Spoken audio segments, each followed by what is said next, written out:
നമസ്കാരം. നമസ്കാരം. സഞ്ജയൻ സാർ, നമ്മള് കുറച്ച് നാളായിട്ടുള്ള ആഗ്രഹമാണ് അങ്ങയുടെ കൂടെ ഒരു ഇന്റർവ്യൂ ചെയ്യണമെന്നുള്ളത്. ഇപ്പോഴാണ് എനിക്ക് ആദ്യം എന്നെ ഇൻട്രൊഡ്യൂസ് ചെയ്യണം. എൻ്റെ പേര് നിതിൻ മോനി. ഗുരുജിയായിട്ട് എനിക്കിപ്പം കുറേ വർഷമൊക്കെ പരിചയമുണ്ട്. അപ്പം ഞങ്ങൾ കുറേ നാളായിട്ട് ഇങ്ങനെ പ്ലാൻ ചെയ്യുന്നു ഇങ്ങനെ ഒരു വീഡിയോ എടുക്കണമെന്നൊക്കെ. ഇപ്പോഴാണ് അതിനൊരു അവസരം എനിക്ക് കിട്ടിയത്. ഗുരുജി, ആദ്യം തന്നെ അങ്ങയുടെ പ്രൊഫഷനുമായിട്ട് ബന്ധപ്പെട്ട ചോദ്യം ചോദിക്കാം. ജ്യോതിഷം, അങ്ങയുടെ പ്രൊഫഷൻ അതാണല്ലോ. ജ്യോതിഷത്തിലെ ഇപ്പോഴത്തെ ഈ ഒരു കാലഘട്ടത്തിലെ ജ്യോതിഷത്തിന്റെ ഒരു പ്രാധാന്യത്തെ പറ്റി ഒന്ന് പറയാമോ? അതായത് നമുക്ക് ഈ കാലഘട്ടത്തിൽ ജ്യോതിഷത്തിന്റെ ഒക്കെ ഒരു ആവശ്യകതയുണ്ടോ? തീർച്ചയായിട്ടും ഏത് കാലത്തും ജ്യോതിഷത്തിന്റെ ആവശ്യകത വളരെ വലുതാണ്. ജ്യോതിഷം മനുഷ്യരാശിയുള്ള കാലത്തോളം അതിന്റെ പ്രാധാന്യമുണ്ട്. പിന്നെ അതിന്റെ വക്താക്കൾ എങ്ങനെയായിരിക്കുന്നു എന്നുള്ളതാണ് ഇവിടുത്തെ ചിന്താ വിഷയമാകുന്നത്. നമ്മൾ ജ്യോതിഷം പൊതുജനത്തിന് ഉപകാരപ്രദമാകുന്ന രീതിയിലാണോ അല്ലയോ, അല്ലെങ്കിൽ ഏത് തരത്തിലുള്ള മാറ്റം കാലോചിതമായി വരുത്തണം എന്നൊക്കെ ചിന്തിക്കേണ്ടതുണ്ട്. അതെല്ലാമാണ് ചിന്തനീയമായിട്ടുള്ളത്. അപ്പോൾ അപ്ഡേഷൻസ് ഏത് മേഖലയിൽ എത്രമാത്രം ഉണ്ട്, എത്രമാത്രം എങ്ങനെയാണ് കൈകാര്യം ചെയ്യുന്നത്, പിന്നെ ഓരോ ക്ലാസ് ഓഫ് പീപ്പിൾ, ഓരോ തരം ജനത്തിന്റെ സംസ്കാരത്തിനും ജീവിതശൈലിക്കും ഒക്കെ അനുസരിച്ച് അവർക്ക് മനസ്സിലാകുന്ന ഭാഷയിലേക്ക് മാറ്റി പറയുന്നതിലും ഒക്കെ കുറെ പ്രാധാന്യം ഉണ്ടാകുന്നുണ്ട്. അപ്പോൾ ജ്യോതിഷം എന്നും പ്രധാനമാണ്. ജ്യോതിഷത്തിന്റെ പ്രാധാന്യവും അതിനെക്കുറിച്ചുള്ള ഒരു അവബോധവും ജനത്തിന് വേണ്ടതുണ്ട്. അപ്പോൾ നമ്മൾ ഇപ്പോൾ കാണുന്നതായ രീതിയിൽ നിന്ന് പല വിധത്തിലുള്ള അതിന്റെ യഥാർത്ഥ വശത്തിലേക്ക് കടന്നു പോകേണ്ടതായിട്ടുള്ള പ്രാധാന്യം വളരെയേറെ ഉണ്ട്. പിന്നെ ജനം എത്രമാത്രം മനസ്സിലാക്കുന്നു എന്നുള്ളതാണ് അതിനെക്കുറിച്ചുള്ള എനിക്ക് ചിന്താ വിഷയമായിട്ടിരിക്കുന്നത്. പക്ഷെ ഇപ്പം നിലവിലത്തെ ഒരു സാഹചര്യത്തില് വളരെ ഭയങ്കരമായിട്ട് വിമർശനമായിട്ട് ആൾക്കാർ പറയുന്ന ഒരു ഇതാണ് ജ്യോതിഷത്തെ പറ്റിയിട്ട്. പലർക്കും വിശ്വാസമില്ലാതെ, പ്രത്യേകിച്ച് ഈ കാലഘട്ടത്തില്. അത് ഇതിനകത്ത് തട്ടിപ്പുകാരായിട്ടുള്ള ആൾക്കാരുടെ ഒരു ഇതുകൊണ്ടാണോ ഇതിങ്ങനെ സംഭവിച്ചത്, അതോ എന്തുകൊണ്ടാണ് ഇതിനകത്ത് ഇടക്കാലത്ത് വെച്ചൊരു അപജയം സംഭവിച്ചതായിട്ട് പലപ്പോഴും തോന്നാറുണ്ട് ജ്യോതിഷത്തിൽ? അത് എന്തുകൊണ്ടാണത്? പ്രയോഗ രീതിയിൽ വരുന്ന പ്രശ്നങ്ങളെയാണ് ഈ അപജയം എന്നൊക്കെ പറയുന്നത്. ജ്യോതിഷത്തിന് അപജയമില്ലല്ലോ. പിന്നെ ഇതിന്റെ ജ്യോതിഷത്തില് വളരെ ആശയക്കുഴപ്പം ഉണ്ടാകുന്ന ഒരു ഭാഗം കർമ്മഭാവം ചിന്തിക്കുന്നതാണ്. കർമ്മഭാവം കർമ്മഭാവം വെച്ചാൽ ഒരാളുടെ തൊഴിൽ ഭാവം. തൊഴിലിനെ കുറിച്ച് ചിന്തിക്കുമ്പോൾ ഈ ജ്യോതിഷം എന്നുള്ള കാര്യത്തിന്റെ ശാസ്ത്രീയ ഗ്രന്ഥങ്ങൾ ഉണ്ടായിരിക്കുന്ന കാലയളവിൽ ഉണ്ടായിരുന്ന ജോലികളെക്കാൾ ഉപരി സങ്കീർണമായ ഒരു മേഖലയാണ് കർമ്മമേഖല എന്ന ഭൂമിയിൽ. അപ്പോൾ ജ്യോതിഷം ഉണ്ടാകുന്ന കാലത്ത് ഋഷികൾ എങ്ങനെയാണോ കർമ്മമേഖലയെ കുറിച്ച് ഡിഫൈൻ ചെയ്തിരുന്നത്, അതിൽ നിന്നും വളരെ സങ്കീർണമായിട്ടുണ്ട് കർമ്മമേഖല. അപ്പോൾ അതിനനുസരിച്ച് ജ്യോതിഷത്തിൽ ഒരാൾ എൻ്റെ ജോലി എന്തായി തീരും എന്നുള്ളത് ചോദിച്ചാൽ അതിനനുസൃതമായി പറയാൻ വേണ്ടി സജ്ജമായിരിക്കണം ഒരു ആധുനിക ജ്യോത്സ്യൻ. അത് ഇന്നത്തെ കാലത്തെ ഒരു അപ്ഡേഷന്റെ ഭാഗമാണ്. അതിനുവേണ്ടി എത്രമാത്രം സൂക്ഷ്മമായി അപഗ്രഥനം നടത്താമോ അത്രയും നടത്തണം. എന്ന് വെച്ചാൽ പുതിയൊരു കാര്യവും അതിനകത്ത് ഏച്ചു വയ്ക്കാനില്ല. ജ്യോതിഷ ഗ്രന്ഥങ്ങളിൽ തന്നെ ഉണ്ട്.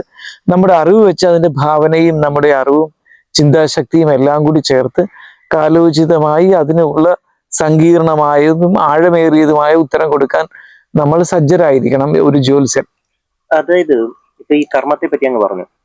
ഈ കർമ്മവുമായിട്ട് ബന്ധപ്പെട്ട് ജ്യോതിഷം വ്യാഖ്യാനിക്കുമ്പോൾ അല്ലെങ്കിൽ ഒരാളുടെ ഒരു ഡീറ്റെയിൽ കാര്യം പറയുമ്പോൾ എന്തുകൊണ്ടാണ് ഇത്രയധികം അതിലൊരു ഇത് വേണമെന്ന്, അതിനാണ് പ്രയോറിറ്റി എന്ന് പറയാൻ കാരണം എന്താ? കാരണം ജ്യോതിഷ ഗ്രന്ഥങ്ങൾ ഉണ്ടാകുന്ന കാലത്ത് കമ്പ്യൂട്ടർ ഇല്ല, മോഡേൺ ടെക്നോളജി ഒന്നും ഇത്തരത്തിലില്ല. അപ്പോൾ അത്തരം കാലങ്ങൾ വന്നു. ഈ മാത്രമല്ല, നിലവിലുള്ള പുതിയ തലമുറകൾ ഏറ്റവും കൂടുതൽ ജോലി ചെയ്യുന്നത് അത്തരം രംഗങ്ങളിലാണ്. അപ്പോൾ അതിനനുസൃതമായിട്ട് ഇതിനെല്ലാം പറയാനുള്ള സാധ്യത എല്ലാം ജ്യോതിഷത്തിൽ ഉണ്ട്. അതിലേക്ക് നമ്മൾ വളരണം. നമ്മളുടെ ഗ്രന്ഥങ്ങളിൽ പഠിക്കുന്നത് മാത്രമല്ലല്ലോ, നമ്മുടെ മസ്തിഷ്കത്തിന്റെ സാധ്യതയും കൂടിയുണ്ട്. നമ്മുടെ ഒരു സിക്സ്ത് സെൻസ് കുറച്ച് വർക്ക് ചെയ്യണം. സാധനകളിലൂടെ എങ്ങനെയാണ് അവിടെയൊക്കെ കൊണ്ടുവന്ന് ഇത് ആപ്ലിക്കബിൾ ആക്കേണ്ടത് ഓരോ ആശയം. ഇപ്പൊ ഞാൻ തന്നെ ടെക്നോളജിയും കലയും കൂടി ചേർന്നുള്ള ജോലിയായിരിക്കും ചെയ്യാൻ പോകുന്നതെന്നൊക്കെ ചിലരോട് പറയും. എന്നുവെച്ചാൽ അവര് ഗ്രാഫിക് ഡിസൈനിങ് അങ്ങനെയൊക്കെയുള്ള കാര്യങ്ങളായിരിക്കും ചെയ്യുന്നത്. അതെങ്ങനെയാണ് കണ്ടെത്തി പറഞ്ഞത്? അങ്ങനെയുള്ളൊരു നൂതനത്വം ആ മേഖലയിലുണ്ട്. ഈ സാധനയെ പറ്റി പറയുമ്പോൾ ഇന്നുള്ള പല ജ്യോതിഷന്മാരും എനിക്ക് പുറമേ നിന്ന് തോന്നിയിട്ടുള്ളതാണ് സാധനയുടെ അഭാവം, സാധനയില്ലാത്തൊരവസ്ഥ. അങ്ങ് എങ്ങനെ കാണുന്നു ആ വിഷയത്തെ? സാധനയില്ലാത്ത ഒരു ജ്യോതിഷന്റെ ഒരു ഇപ്പോഴത്തെ അങ്ങനെ പലർക്കും ഇല്ല. പലരും ഒരു പ്രൊഫഷൻ പോലെ അങ്ങ് ചെയ്തു പോകുന്നതായിട്ട് എനിക്ക് പലപ്പോഴും തോന്നിയിട്ടുള്ളത്.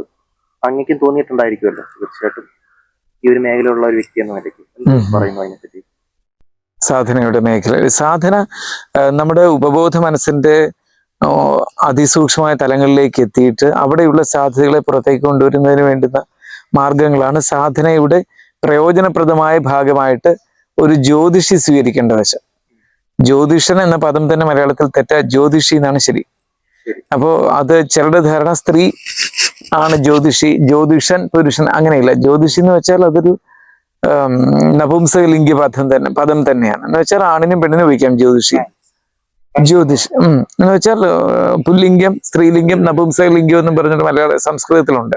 രണ്ടുകൂടി, അതായത് ഏകവചനവും ദ്വിവചനവും ബഹുവചനവും എന്നുള്ളതുപോലെ സംസ്കൃതത്തിൽ മലയാളത്തിലും ഒക്കെ നമ്മൾ പറയല്ലോ നപുംസകലിംഗമുണ്ട്. അപ്പൊ അതിൽ ജ്യോതിഷി എന്ന് വെച്ചാൽ ആണും ആകാം പെണ്ണും ആകാം.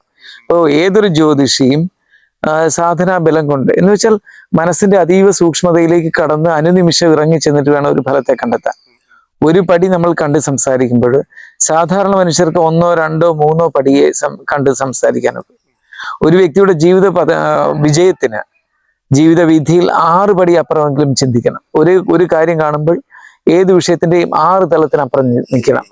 8 തലം വരെ പോകുന്നു വളരെ വേഗമെങ്കിൽ അവൻ ജീവിതത്തിൽ സമ്പൂർണ്ണമായി വിജയിക്കുന്നവൻ തന്നെ ആയിരിക്കും.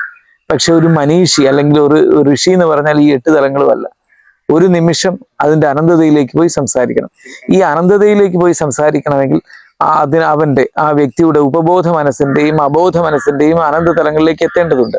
അതിനെ വളരെ വേഗം സാധ്യമാക്കാനുള്ള പദ്ധതികളാണ് സാധാരണഗതിയിൽ സാധന എന്നുള്ളതിലൂടെ വ്യക്തമാക്കുന്നത്. അത് വാചികമായ സാധന, മാനസികമായ സാധന, കായികമായ സാധന എന്നൊക്കെ പറഞ്ഞ് നമുക്കതിനെക്കുറിച്ച് കൂടുതൽ സൂക്ഷ്മമായിട്ട് പറയാൻ കഴിയും. എന്തൊക്കെയാണെങ്കിലും സാധനാ ബലം എന്ന് പറയുമ്പോൾ വരുന്ന വ്യക്തിയുടെ മനസ്സിനെ അറിയാനും ഗ്രഹങ്ങൾ നിൽക്കുന്ന പൊസിഷൻ ഗ്രഹനിലയിലൂടെ വായിച്ച് അല്ലെങ്കിൽ ഓരോ ദിവസത്തെയും ഉദയാരൂഢത്തിലൂടെ മനസ്സിലാക്കിയിട്ട് പല കാര്യങ്ങൾ ഒരേ സമയം അതീവ സൂക്ഷ്മമായി അപഗ്രഥിച്ച് പറയാനുള്ള സാധ്യത ഉണ്ടാക്കി തരുന്നത് സാധനയാണ്, സാധനാ ബലമാണ്.